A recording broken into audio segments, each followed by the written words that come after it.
গ্রামের সাধারণ গৃহবধূ এখন একজন সফল খামারি। শুরুটা কঠিন হলেও এখন মাসে আয় করেন লাখ টাকা। 2019 সালে মাত্র 10টি গরু নিয়ে যাত্রা শুরু করেন সাদিয়া জাহান সাথী। কিন্তু কয়েকটি গরু অজ্ঞাত রোগে মারা গেলে প্রথমবার লোকসানে পড়তে হয় সাথীকে। পরিস্থিতি সামলে পরের বছর আবার ঘুরে দাঁড়ান। সেই থেকে 5 বছরের মাথায় এখন সাথী কোটি টাকার গবাদি পশুর খামারি। আগে শ্বশুর গরু বলতে ভাবলাম যে কি করব, বাসায় থেকে আপনার গরুর খামার করি। তো প্রথম বছর আপনার 10টা গরু দিয়ে আমি শুরু করলাম। 10টা গরু দিয়ে শুরু করে প্রথম বছর লাভবান হতে পারিনি, একটা গরু মারা গেছে, লস খাইছি একটু। তারপরে এই বিগত 4-5 বছর চলতেছে মোটামুটি ভালোই। প্রত্যেকটা পশু পাখি নিজের সন্তানের মতোই লালন পালন করতে হয়। এদের দিক তাকাইলে, এদের মনের ভাষা আমরা চোখের দিক তাকাইলেই বুঝি যে এটা কোনটা কি সমস্যা, কি সন্তানের মতো না বুঝলে তো ওইটা আমি অনুভব করতে পারবো না। ওটা আমার ভালোবাসতে হবে, ওটা আমাদের সন্তানের মতোই ভালোবাসি। গোসল করানো, যত্ন করানো, খাওয়ানো।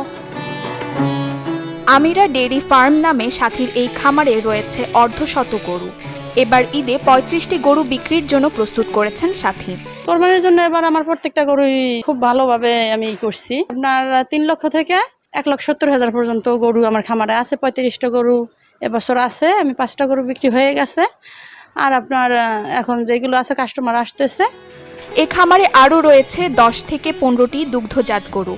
দুধ, ঘি, মাখন ও গরু বিক্রি করে মাসে লাখ টাকা আয় হয় এ খামার থেকে।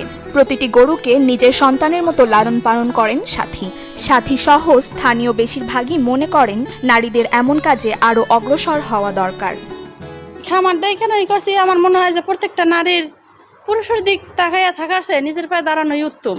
কারণ আমার কাছে টাকা থাকলে আমি নিজের মতো ওইটা খরচ করতে পারবো, আর আমার কাছে না থাকলে আমি কারো কাছে চাইবো, আমার দিবে তারপরে তো চাচ্ছে। আমার হাত আছে, পা আছে, আমার সামর্থ্য আছে করার মতো, তাইলে আমার ঘরে বসে না থেকে ভাবলাম যে খামারটা পরিচালনা করি। আমার একটু পরিশ্রম হইলো, আমার বছর শেষে কিছু টাকা আসবে, আমি লাভবান হতে পারবো।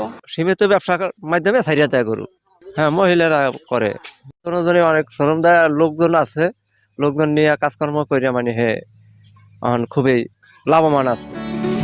মাদারীপুর পৌর শহরের সৈয়দার বালি গ্রামের আত্মবিশ্বাসী এই সংগ্রামী নারী শুধু নিজেই স্বাবলম্বী হয়েছেন তা নয়, খামারে কাজ দিয়েছেন আরও 4 জনকেও। আরও 2-4